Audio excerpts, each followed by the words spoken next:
নমস্কার বন্ধুরা, অনন্যা রান্নাঘরে আপনাদের সবাইকে স্বাগত। আজকে দেখো নতুন একটা রেসিপি নিয়ে চলে এসেছি। আজকে হচ্ছে আমাদের, জানি না কি নাম দেবো, তোমরাই কমেন্টে নাম বলো, সাজেস্ট করো আমাকে। আমি তো দিয়েছি piece rice with capsicum. Fried rice biryani তো প্রায় দিনই হয়, এটা একটু নতুন রকম কিছু একটা করার চেষ্টা করলাম। দেখো হাঁড়িতে জল গরম দিয়ে দিয়েছি, আর এই যে আমাদের চাল ভিজিয়ে রেখেছিলাম 1 ঘন্টা, তারপর জলটা ঝরিয়ে রেখে দিয়েছি শুকনো করে। আমি এই যে হাঁড়িতে জল গরম করতে দিয়েছি, এর মধ্যে এখন আমি দিয়ে দিচ্ছি তেজপাতা, গোটা গরম মশলা, আর একটু নুন আর সাদা তেল দিয়ে জলটা ফুটুক। জলটা ফুটে গেলে এই চালটা আমরা তুলে দেবো, তারপরে বাদ বাকি উপকরণগুলো দেবো। দেখতে থাকো, তোমরা পাশে থাকো। এ দেখো বন্ধুরা, জলটা টকবক করে ফুটছে হাঁড়িতে। এবার আমি চালটাকে তুলে দেবো।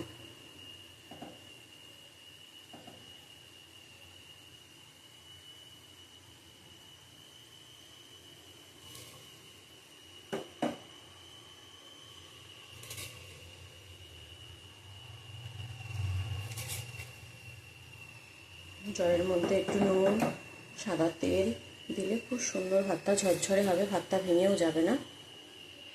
ভাতটা হতে লাগুক। এখন ভাত ফুটছে এখন টকবক করে।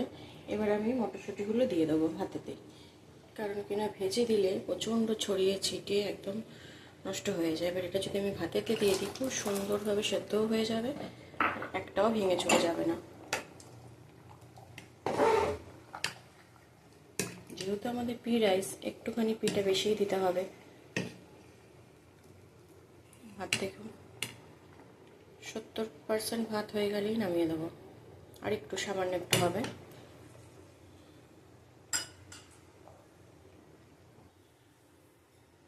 দেখো ভাত আমাদের হয়ে গেছে, ভাত নামিয়ে দিয়েছি। ভাতটা তুলি, তারপর তোমাদের দেখাবো। এখন আমি কড়াই বসিয়ে দিয়েছি, এবারেতে আমি একটু সামান্য ঘি দেবো,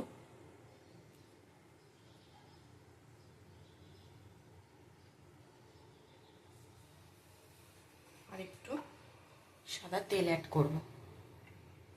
তোমরা শুধু তেল দিয়েও করতে পারো, সব পরে একটু ঘি ছড়িয়ে দিতে পারো, কিংবা ঘি দিয়েও করতে পারো।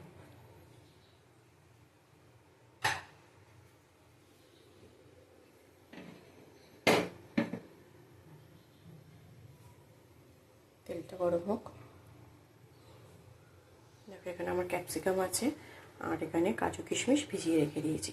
মটরশুঁটিতে আমি দিয়ে দিয়েছিলাম, এবার ক্যাপসিকামটা অ্যাড করব। সামান্য একটুখানি ভেজে নিতে হবে। এটা গরম হোক।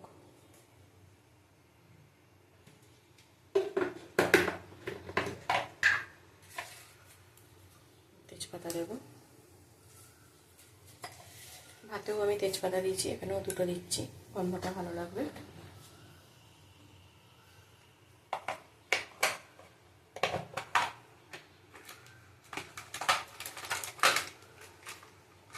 আমি দুটো দারচিনি,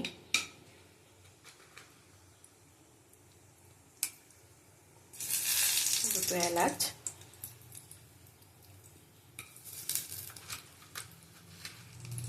দুটো লবঙ্গ দিলাম। যেহেতু আমি ভাতে দিয়েছি ওই জন্য খুবই অল্প অল্প দিলাম। এবার আমি এতে ক্যাপসিকামটা অ্যাড করছি।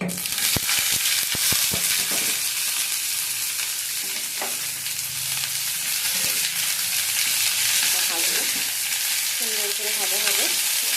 তারপর কাজু কিশমিশটা দেবো। কাজু কিশমিশটা আমি একটু ভেজে নেবো, ভাজা হোক। দেখুন, দেখো ভাতটা খুব সুন্দরভাবে হয়ে গেছে, এবং ঝরঝরে ভাত, বুঝতে পারছো। ভেতরে মটরশুঁটিগুলোও আছে, ওগুলো আর আলাদা করে ভাজতে হবে না। এবার ভাতটা গরম থাকতে থাকতে আমি চিনিটা এর মধ্যে দিয়ে দেবো। খুবই সহজ পদ্ধতি, সবাই বানাতে পারবে। গরম থাকতে থাকতে ভাতটা দিয়ে দেবো, তাহলে কি হবে, চিনিটা গলে যাবে। আপনারা যে যেরকম মিষ্টি খাবেন ওরকম চিনি দিতেই পারেন, কিন্তু গরমে চিনিটা খুব তাড়াতাড়ি গলে যাবে। দিয়ে দিলাম একটু চিনি, নুন তো ভাতে দেওয়াই ছিল। ব্যাস, এবার একটু আমি ঘি অ্যাড করবো এতে।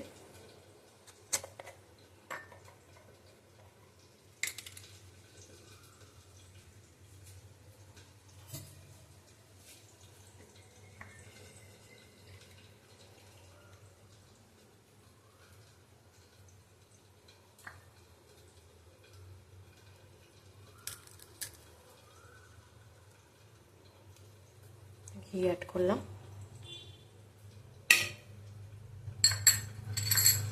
নাড়িয়ে দেবো। যেহেতু গরম আছে ঘিটাও গলে যাবে, চারিদিকে হয়ে যাবে। ক্যাপসিকামটা আমাদের ভাজা হচ্ছে, হয়ে যাক, সব একসাথে মিক্স করবো, করে দেখাবো কেমন হয়েছে দেখতে। দেখুন ক্যাপসিকামটা খুব সুন্দর করে ভাজা হয়ে গেছে।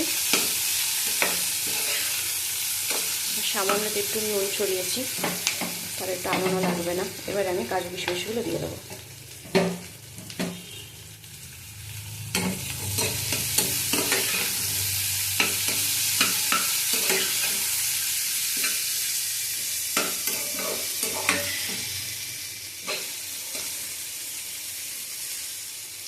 হচ্ছে আর একটু ভালো হলে নামিয়ে দেবো, নামিয়ে ভাতের সাথে আমি অ্যাড করে দেবো।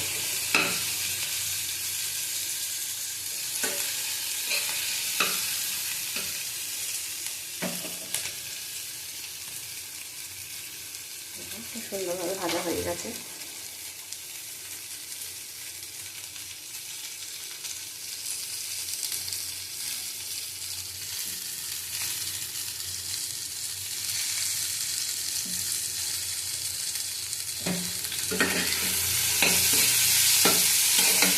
বুঝতেই পারছো ভাজা হয়েই গেছে।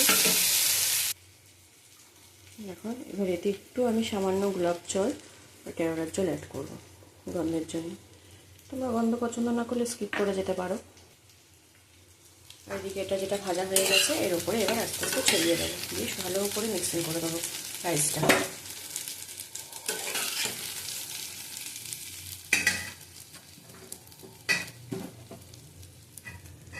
দেখুন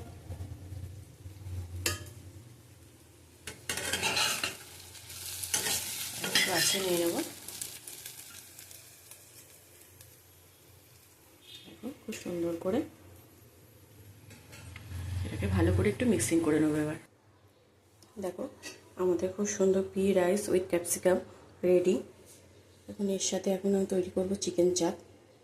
দেখবে, অবশ্যই দেখতে থাকো। ভালো লাগলে লাইক করো, কমেন্ট করো, প্লিজ সাবস্ক্রাইব করো, সবাই পাশে থেকো। ঠিক আছে, চলো এবার চিকেন চাপ নিয়ে পরবর্তী রেসিপিতে ফিরে আসছি।